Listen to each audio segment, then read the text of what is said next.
नमस्ते दोस्तों। आज हम आपके लिए एक बहुत महत्वपूर्ण फाइनेंशियल मुद्दा लेकर आए हैं। होम लोन नेशनलाइज्ड बैंक से लेना चाहिए या प्राइवेट बैंक से? कौन सस्ता है, कौन फास्ट है और कौन ज्यादा ट्रस्टवर्दी है? हमें आशा है ये नॉलेज आपके फाइनेंशियल डिसीजन लेने के लिए मददगार होगी। चलिए, इसको समझने के लिए डिफरेंट पैरामीटर्स को कंपेयर करते हैं। पहला है इंटरेस्ट रेट। नेशनलाइज्ड बैंक्स का इंटरेस्ट रेट यूजुअली कम होता है। रेट्स जनरली स्टेबल रहते हैं, जबकि प्राइवेट बैंक्स में स्टार्टिंग रेट तो अट्रैक्टिव होता है, पर बाद में चेंज हो सकता है। इसलिए लॉन्ग टर्म के लिए नेशनलाइज्ड बैंक बेटर है। दूसरा पॉइंट है हाउसिंग लोन की प्रोसेसिंग स्पीड, यानी कौन जल्दी लोन देता है।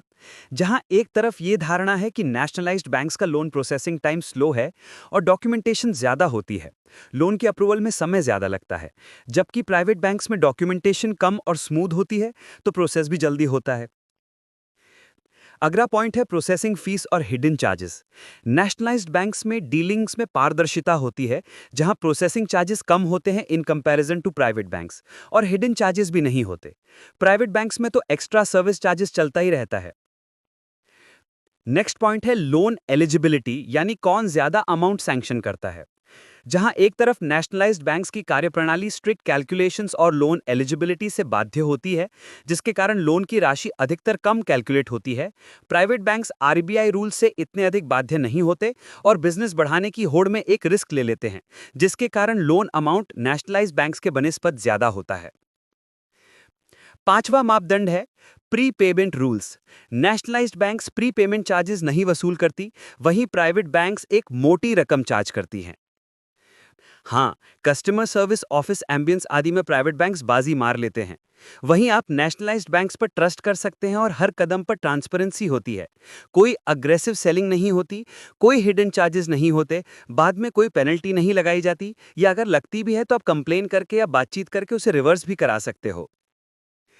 और सबसे बड़ी बात, जो सरकारी बैंक्स के एम्प्लॉयज होते हैं वो अक्सर नौकरी छोड़कर नहीं जाते, पर प्राइवेट बैंक्स के एम्प्लॉयज बैंक पहला अवसर पाते ही, बेटर अपॉर्चुनिटी मिलते ही जॉब चेंज कर लेते हैं।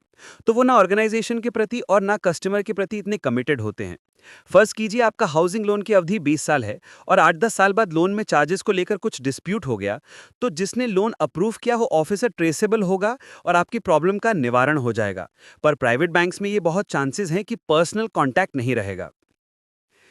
तो कंक्लूजन ये है कि अगर अगर आपकी इनकम स्टेबल है और आप लॉन्ग टर्म सस्ता लोन चाहते हैं तो नेशनलाइज्ड बैंक चुनें, और अगर आपकी प्राथमिकता जल्दी लोन, ज्यादा एलिजिबिलिटी और अच्छी कस्टमर सर्विस है तो प्राइवेट बैंक चुनिए।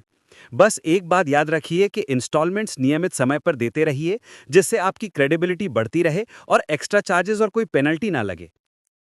प्रॉपर्टी संवाद, यहाँ मिलती है सही सोच, सही जानकारी।